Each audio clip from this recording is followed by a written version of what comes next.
তাআলা আমাদেরকে ব্রেন দিয়েছেন, যেই ব্রেনের মাধ্যমে আমরা সঠিক ব্যাঠিক, ন্যায় অন্যায়, সত্য মিথ্যা পার্থক্য করে চলি। এই পুরা দেহটাই অত্যন্ত মূল্যবান। দেহের কোনো অংশই অমূল্যবান নয়, মূল্যহীন নয়।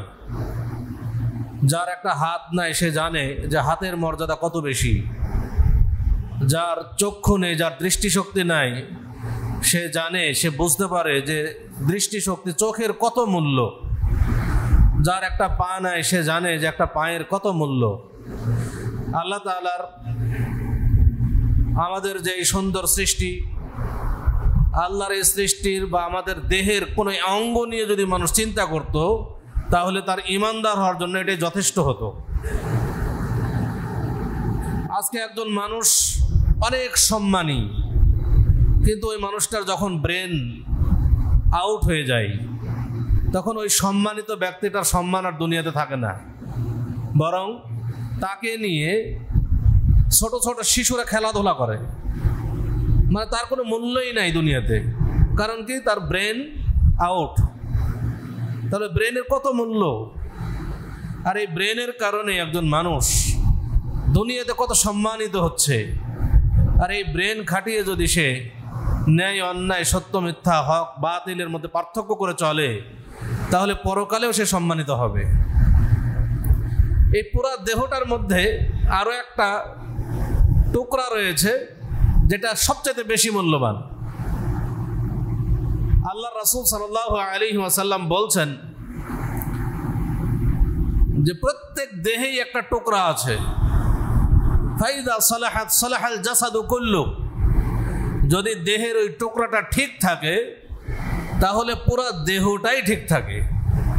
ওয়াইদা ফাসাদাত ফাসাদা সাইরু জাসাদিহি বা ফাসাদাল জাসাদু কুল্লু। যদি ওই দেহের টুকরাটা নষ্ট হয়ে যায়, পুরা দেহটাই নষ্ট হয়ে যায়, ওই দেহের কোনো মূল্য থাকে না।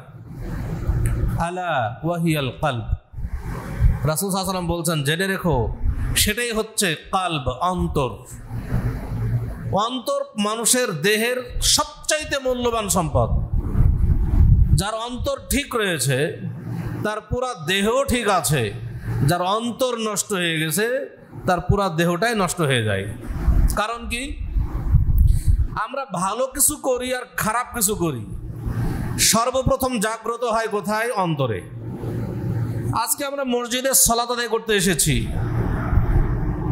আমার অন্তরে আগে জাগ্রত হয়েছে যে আমি অমুক মসজিদে এই জুমার সালাত আদায় করব। আগে আমার অন্তর জাগ্রত হয়েছে অন্তরে। তারপরে আমার ব্রেন কাজ করেছে, কিভাবে আমি যাব। আমার হাত পা কাজ করেছে, দেহের প্রত্যেকটা অঙ্গ কাজ করেছে, তারপরে আমি এখানে এসে উপস্থিত হয়েছি। একজন মানুষ যখন খারাপ কোনো কাজ করতে যায়, চুরি করবে, একজন চোর, তো একজন চোর চুরি করবে, এবার তার সর্বপ্রথম অন্তরে জাগ্রত হয় যে আমাকে আজকে চুরি করবো, আজকে রাত্রে আমি চুরি করতে যাব। তো চুরি করতে গেলে কি করব, তারপরে সার ব্রেন পরিকল্পনা গ্রহণ করে, অন্তরে জাগ্রত হয়, ব্রেন সেটা কাজ করে, হাত পা চোখ সার দেহের প্রত্যেকটা অঙ্গ কাজ করে, তারপর হয় সে সফলতা অর্জন করে অথবা অকৃতকার্য হয়, ধরা পড়ে যায়। কিন্তু সর্বপ্রথম কিন্তু বিষয় যেটা জাগ্রত হয় অন্তরে। এই জন্য অন্তর হচ্ছে পুরা দেহের সবকিছুর মূল। এই জন্যই আল্লাহর রাসূল সাল্লাল্লাহু আলাইহি ওয়াসাল্লাম বলছেন, দেহের একটা টুকরা আছে, যদি ওই টুকরাটা ঠিক থাকে পুরা দেহই ঠিক থাকে, আর যদি দেহের ওই টুকরাটা নষ্ট হয়ে যায় পুরা দেহই নষ্ট হয়ে যায়। সেটাই হচ্ছে কলব, অন্তর। আমাদের মানব দেহে আমাদের যে কলব রয়েছে, অন্তর রয়েছে, সেই অন্তর তিন প্রকারের অন্তর রয়েছে। এক, কলবুন সালিম। কলবুন সালিম হলো পরিষ্কার পরিচ্ছন্ন পবিত্র অন্তর। এই অন্তরের কথা আল্লাহ তাআলা পবিত্র কোরআন মাজিদে ঘোষণা দিচ্ছেন। আল্লাহ বলছেন, ইয়াউমা লা ইয়ানফাউ মালুন ওয়ালা বানুন। ইয়াউমা লা ইয়ানফাউ মালুন ওয়ালা বানুন। যেই দিন, কিয়ামতের দিন, মানুষের সন্তান সন্ততি কোনো উপকারে আসবে না, ধন সম্পদ কোনো উপকারে আসবে না। কিয়ামতের দিন ভয়াবহ দিন, যেই দিন ধন সম্পদ কোনো উপকারে আসবে না।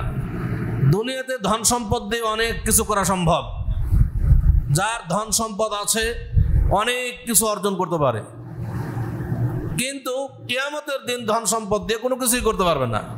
এটা কোনো উপকারই নয় মানুষের জন্য।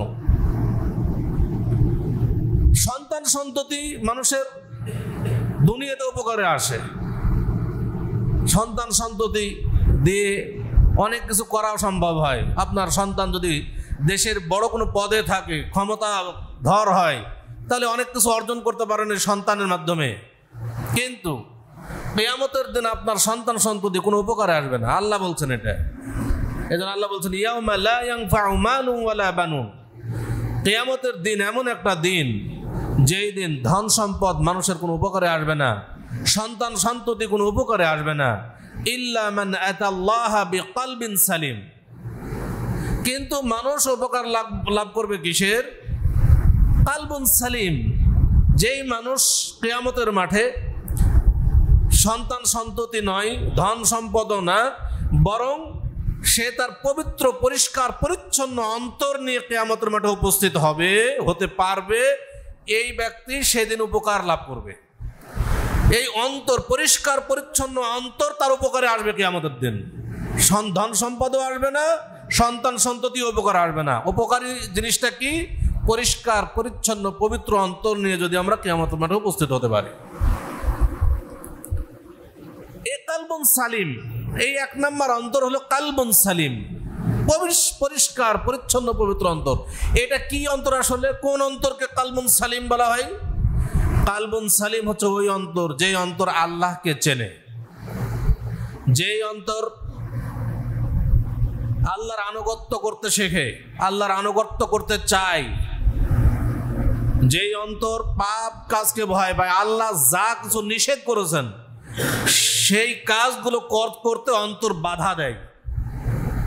আল্লাহ যেই কাজগুলো ফরজ করেছেন সেই কাজগুলো করার ব্যাপারে আল্লাহ যেই অন্তর উদ্বুদ্ধ করে, যেই কাজগুলো করা দরকার, যেই অন্তরে কোনো হিংসা বিদ্বেষ থাকে না, যেই অন্তরে কোনো অহংকার থাকে না, যেই অন্তর মিথ্যার আশ্রয় নেয় না, এই অন্তরকে বলা হয় কালবুন সালিম, পরিষ্কার পরিচ্ছন্ন পবিত্র অন্তর।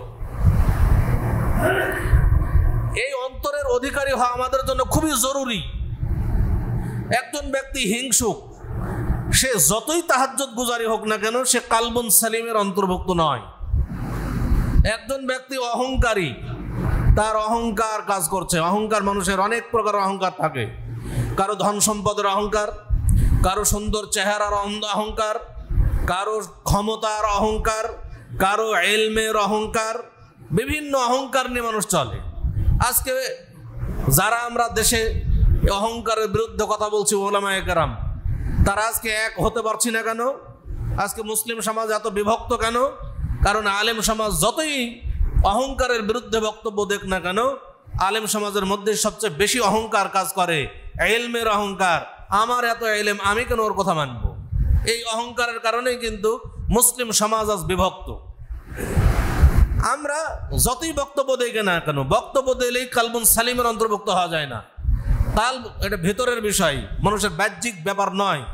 অতএব আমরা আলেম হই আর গায়রে আলেম হই, সবাইকেই কালবুন সালিমের অন্তর্ভুক্ত হওয়া উচিত। পরিষ্কার পরিচ্ছন্ন অন্তর খুবই জরুরি। হিংসা বিদ্বেষ যেন আমাদের কারো অন্তরে না থাকে। আল্লাহর রাসূল সাল্লাল্লাহু আলাইহি ওয়াসাল্লাম একদা মসজিদে নববীতে বসে আছেন, সাহাবায়ে কেরামও সাথে আছে, অনেক সাহাবায়ে কেরাম আছেন। রাসূল সাল্লাল্লাহু আলাইহি ওয়াসাল্লাম হঠাৎ বললেন, এই দেখো, তোমাদের সামনে একজন ব্যক্তি আসবে, ব্যক্তি জান্নাতি ব্যক্তি, তোমরা জান্নাতি ব্যক্তি একজন আসবে, এখন দেখো। তখন দেখা গেল যে একজন আনসারী ব্যক্তি আসলেন, আনসারী সাহাবী। পরের দিন আবারও সাহাবায়ে কেরামকে নিয়ে রাসূল সাল্লাল্লাহু আলাইহি ওয়াসাল্লাম বসে আছেন মসজিদে নববীতে। আবারও রাসূল সাল্লাল্লাহু আলাইহি ওয়াসাল্লাম বলছে, এই দেখো, এখন একজন জান্নাতি ব্যক্তি প্রবেশ করবে মসজিদে। দেখলেন যে প্রথম দিন যে ব্যক্তি আসলেন আনসারী সাহাবী, দ্বিতীয় দিন একই ব্যক্তি আসলেন, তৃতীয় দিন আবার বসে আছেন, সাহাবা ইকরামকে নিয়ে আবার রাসূল সাল্লাল্লাহু আলাইহি ওয়াসাল্লাম বলছে, দেখো এখন জান্নাতি ব্যক্তি এখন প্রবেশ করবে। দেখা গেল যে প্রথম 2 দিন যে ব্যক্তি এসেছিলেন, তৃতীয় দিন একই ব্যক্তি আসলেন। এবার সাহাবা ইকরাম মনে করলেন যে এই ব্যক্তির মধ্যে এমন কি আমল আছে যে আমলের কারণে আল্লাহ রাসূল সাল্লাল্লাহু আলাইহি ওয়াসাল্লাম তাকে পরপর 3 দিন জান্নাতি বলে ঘোষণা দিলেন। রাসূল সাল্লাল্লাহু আলাইহি ওয়াসাল্লাম জান্নাতি বলে ঘোষণা দিয়েছেন মানে কি? এটা আল্লাহর ওহী। আল্লাহ ওহী মারফত তাকে জানিয়ে দিয়েছেন যে এই ব্যক্তি জান্নাতি হবে, এটা গায়েব নয়। তাহলে কি এমন কি আমল আছে? একজন সাহাবী তিনি জানার চেষ্টা করলেন, তিনি গোপন রাখলেন তার কাছে, যে তার বাড়িতে মেহমান হতে চাইলেন, যে আমি আপনার বাড়িতে মেহমান হতে চাই, আপনি কি আমাকে গ্রহণ করবেন? তো সমস্যা কি, চলেন। তো ওই ব্যক্তি গেলেন। ইনি কিন্তু গেছেন অন্য কোনো উদ্দেশ্যে না, ওনার আমল দেখতে গেছেন, আসলে কি আমল করে ওনাকে বলছেন না। আর যাকে জান্নাতি বলে ঘোষণা দেওয়া হয়েছে তিনিও জানেন না যে রাসূল সাল্লাল্লাহু আলাইহি ওয়াসাল্লাম তাকে জান্নাতি বলেছেন। গেলেন, পরপর 3 দিন থাকলেন একসাথে। তিনি লক্ষ্য করছেন যে এমন কি আমল করে, হয়তোবা রাত্রে, গভীর রাত্রে এমন কিছু আমল করে যে আমলের কারণে আল্লাহ রাসূল তাকে 3 দিন জান্নাতি বলে ঘোষণা দিলেন। তিনি গোপনে গোপনে আমল দেখছেন, এমন কি আমল করে যেটা আমি করি না উনি করেন, আমার থেকে অতিরিক্ত কিছু আমল করেন, এটা দেখছেন কোন আমলটা অতিরিক্ত করছেন। কিন্তু 3 দিন থাকার পরে তিনি এমন কোনো উল্লেখযোগ্য আমল দেখতে পেলেন না। তার মনে হলো যে আমি যা আমল করি তার থেকে তো বেশি আমল করছেন না, বা বরং কিছু কিছু আমল যেটা আমি করি উনি করছেন না, মানে আমি একটু বেশি করি। তাহলে একে কেন আল্লাহ রাসূল জান্নাতি বলে ঘোষণা দিলেন? তো যখন 3 দিন পরে ওনাকে বললেন যে আমি আপনার কাছে আর থাকবো না, আমি চলে যাব, তবে আমি আপনার বাড়িতে 3 দিন যাবত মেহমানদারি কেন গ্রহণ করেছিলাম সেটা আপনাকে জানানো দরকার। তো কেন? আল্লাহর রাসূল সাল্লাল্লাহু আলাইহি ওয়াসাল্লাম আপনাকে 3 দিন পর পর জান্নাতি বলে ঘোষণা দিলেন।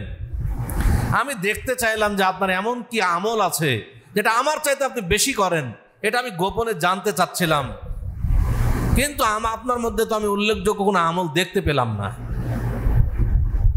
তখন তিনি বললেন যে আপনি আমার যতটুকু আমল দেখেছেন আমার আমল ততটুকু, এর বেশি কোনো আমল আমার নাই, এর অতিরিক্ত কোনো আমল করি না, আপনি যা দেখেছেন তাই করি, অতটুকুই করি আমি। তো সাহাবী চলে আসছেন। তো যখন চলে আসতে লাগলেন তখন ওই আনসারী সাহাবী তাকে ডাক দিয়ে বললেন যে আমার মধ্যে একটা আমল আছে, সেটা গোপন আমল, সেই আমলটা হয়তো বা হতে পারে, এটা হতে পারে যে এই আমলের কারণে আল্লাহ রাসূল বলেছেন। তো কি সেই গোপন আমল? অর্থাৎ আমার অন্তরে কখনো হিংসা, বিদ্বেষ, অহংকার সৃষ্টি হয় না, কারো উপরে আমার হিংসা করি না কখনো, আমার অন্তরে হিংসা জাগ্রতই হয় না। আল্লাহ রাসূল তখন ওই সাহাবী বলে উঠলেন, এটাই কারণ যে কারণে আল্লাহ রাসূল সাল্লাল্লাহু আলাইহি ওয়াসাল্লাম আপনাকে 3 দিন পর পর জান্নাতি বলে ঘোষণা দিলেন। সুবহানাল্লাহ। তাহলে এই যে অহংকার মুক্ত অন্তর যে জান্নাতি হতে পারে, হিংসা মুক্ত অন্তর যে জান্নাতি হতে পারে, এটা তার উজ্জ্বল দৃষ্টান্ত। আমরা সবাই এমন অন্তর তৈরি করব যেই অন্তর আল্লাহর আনুগত্য করবে, আল্লাহর আনুগত্য করতে চাইবে সবসময়। বর্তমানে মানুষ দেখেন, আমরা দুনিয়াদার, অধিকাংশ মানুষই কিন্তু আমরা দুনিয়ার পেছনে ছুটছি।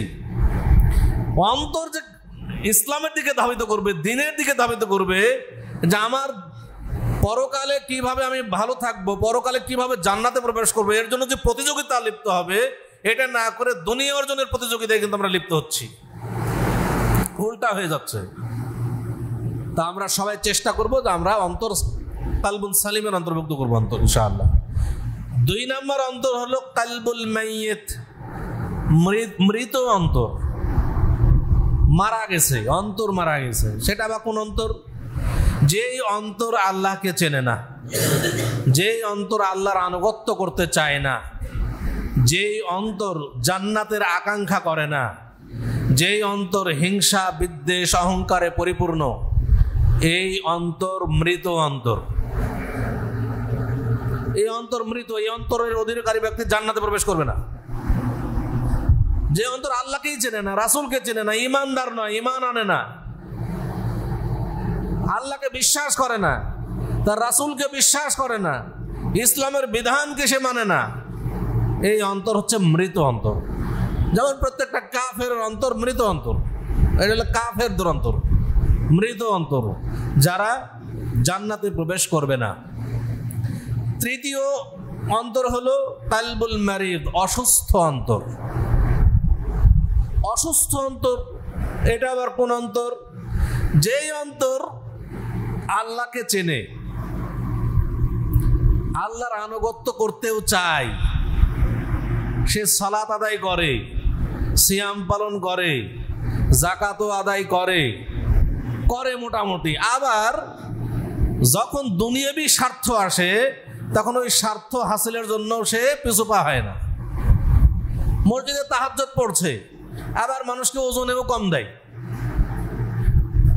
সে 5 ওয়াক্ত সালাত আদায় করে, বাড়ির পার্শ্ববর্তী তার প্রতিবেশীর সাথে সে হিংসা বিদ্বেষ অহংকারে লিপ্ত, প্রচুর পরিমাণে তার অন্তরে হিংসা কাজ করে, অথচ 5 ওয়াক্ত সালাত আদায় করছে। সে যদি আল্লাহর বিরুদ্ধে কোনো কথা বলে সে ঝাঁপিয়ে পড়ে ঠিকই, কিন্তু আবার আল্লাহর বিরুদ্ধে কাজ, অনেক কাজই সে নিজেও করে। আল্লাহ যা বলেছেন তা করে না, যা নিষেধ করেছেন সেটাই করে। সালাত আদায় করছে, আবার দেখা যাচ্ছে মসজিদ থেকে বের হয়ে আল্লাহ যা হারাম করেছেন সে হারাম ভক্ষণ করছে, সুদ খাচ্ছে, ঘুষ খাচ্ছে, অথচ মুখে দাড়িও রেখেছে, সে আল্লাহকে বিশ্বাস করে, রাসূলকে বিশ্বাস করে। এই অন্তর হচ্ছে অসুস্থ অন্তর। কিছু সময় আল্লাহকে মানে, আবার কিছু সময় আল্লাহকে মানে না। যখন দুনিয়াবি স্বার্থ আসে তখন আল্লাহর ওটা আর মানে না, সে স্বার্থ হাসিলের পেছনে যায়, যে আমাকে কিভাবে বাড়ি গাড়ি কোটিপতি হতে হবে, বাড়ি বানাইতে হবে, গাড়ি বানাইতে হবে। আবার মসজিদে দান করছে, মসজিদ বানানোর চেষ্টা করছে, মসজিদে সালাত আদায় করছে, সব কিছুই করছে। আমি মনে করি যে বর্তমান আমরা যারা মানুষ আছি, আমরা যদি সকলে আমাদের নিজেদের অন্তরের দিকে লক্ষ্য করি, তা আমার মনে হয় যে প্রায় মানুষই বুঝবো যে আমাদের অন্তর হলো অসুস্থ, আমাদের অন্তরগুলো অসুস্থ। দেখেন না, আমরা কিছু সময় আল্লাহর ইবাদত করছি, আবার কিছু সময় কিন্তু ইবাদত করছি না, বরং দুনিয়ার পিছনে, যেটা আল্লাহ হারাম করেছেন, শুধু দুনিয়ার পিছনে যা আল্লাহ হারাম করেছেন হারাম জিনিসটাই আমরা গ্রহণ করছি, কিছু মনেই করছি না আমরা। এই অন্তর হলো অসুস্থ অন্তর। আমরা প্রায় মানুষই এই অসুস্থ অন্তরের অধিকারী। এখন আমাদের জানতে হবে যে একজন মানুষের অন্তর অসুস্থ হয় কেন। মানুষের অন্তর অসুস্থ হয়, অসুস্থ হতে হতে এক পর্যায়ে যায় মারা যায়। মানুষ যেমন আমরা অসুস্থ হই, অসুস্থতার এক পর্যায়ে মারা যায়, অন্তরও তাই অসুস্থ হতে হতে অসুস্থতার পরিমাণ যখন বেশি হয়ে যায় তখন ওই অন্তরটি মারা যায়, মৃত অন্তরে পরিণত হয়। এই অসুস্থ অন্তর অসুস্থ হওয়ার 2টা কারণ আছে, মনে রাখবেন। 2টি কারণে মানুষের অন্তর অসুস্থ হয়। সে 2টি কি? 1, ফেতানুস শাহওয়াত, প্রবৃত্তি পূজার ফিতনা, প্রবৃত্তি পূজার ফিতনা। 2, ফেতানুস শুবহাত, সংশয় সন্দেহের ফিতনা। এই 2টা ফিতনার কারণে মানুষের অন্তর অসুস্থ হয়। তাহলে 1 নম্বর হচ্ছে ফেতানুস শাহওয়াত, প্রবৃত্তির ফিতনা, মন যা চায় তার অনুসরণ করছি, এই ফিতনার কারণে আমাদের অন্তর অসুস্থ হচ্ছে। আমরা সবাই একটা হাদিস শুনি, রাসূলুল্লাহ সাল্লাল্লাহু আলাইহি ওয়াসাল্লাম বলছেন, সবচেয়ে বড় জিহাদ কোনটা? নিজের নফসের বিরুদ্ধে জিহাদ করা। নিজের নফস খারাপ দিকে যাচ্ছে, তাকে ঘুরিয়ে ভালোর দিকে নিয়ে যাওয়া, এটা হচ্ছে সবচেয়ে বড় জিহাদ। তাহলে আমার অন্তর যখন খারাপ কিছু কামনা করছে তখন সেটাকে ভালোর দিকে নিয়ে আসা দরকার ছিল, কিন্তু সেটা না করে আমরা আমাদের অন্তরের অনুসরণ করছি। অন্তর যা বলছে, আমার মন যা বলছে তাই করছি। মন এখন বলছে যে এখন তো একটা সিগারেট খাই, ভালো লাগবে, তো সিগারেট ধরাইলাম। মনকে আমি বাধা দিচ্ছি না যে সিগারেট খাবো না আজকে, না খাওয়া বাদ দেবো, সিগারেট খাবো না আর, এটা বলছে না। মন চাচ্ছে সিগারেট খাবো তো খাইলাম, মন চাচ্ছে যে হিরোইন খাবো এখন, বাস চলে গেলাম হিরোইন খাইতে। মন চাচ্ছে যে এখন গাঞ্জা সেবন করব, তো ওটা সেবন করতে গেলাম। মন চাচ্ছে যে এখন সুদ খাবো, সুদ খাইতে গেলাম। মন চাচ্ছে যে এখন জেনা করব, তো জেনা করলাম। হ্যাঁ, মন চাচ্ছে এখন এই অন্যায় করব, তো অন্যায় করলাম। এই যে অন্তরের মানে প্রবৃত্তির অনুসরণ, প্রবৃত্তি যা বলে তাই করে। প্রবৃত্তি অন্তরে বা মনের বিরুদ্ধে, নাফসের বিরুদ্ধে সে জিহাদ করে না। যখন আপনি নিজের নাফস যা বলে তারই অনুসরণ করতে থাকবেন, তখন আস্তে আস্তে আপনার অন্তর অসুস্থ হয়ে যাবে। যখন দেখবেন এই কারণে পাপ হয়, মানে পাপের দিকেই তো মানুষের নাফস বেশি কাজ করে, কারণ শয়তান আমাদের প্রকাশ্য শত্রু। আল্লাহ নিজে স্পষ্ট করে দিয়েছেন যে শয়তান তোমাদের প্রকাশ্য শত্রু। কেন এই কথা বলেছেন আল্লাহ? আল্লাহ বলেছেন এই জন্যই মানুষ যেন প্রকাশ্য শত্রু থেকে সতর্ক থাকে, সাবধান থাকে।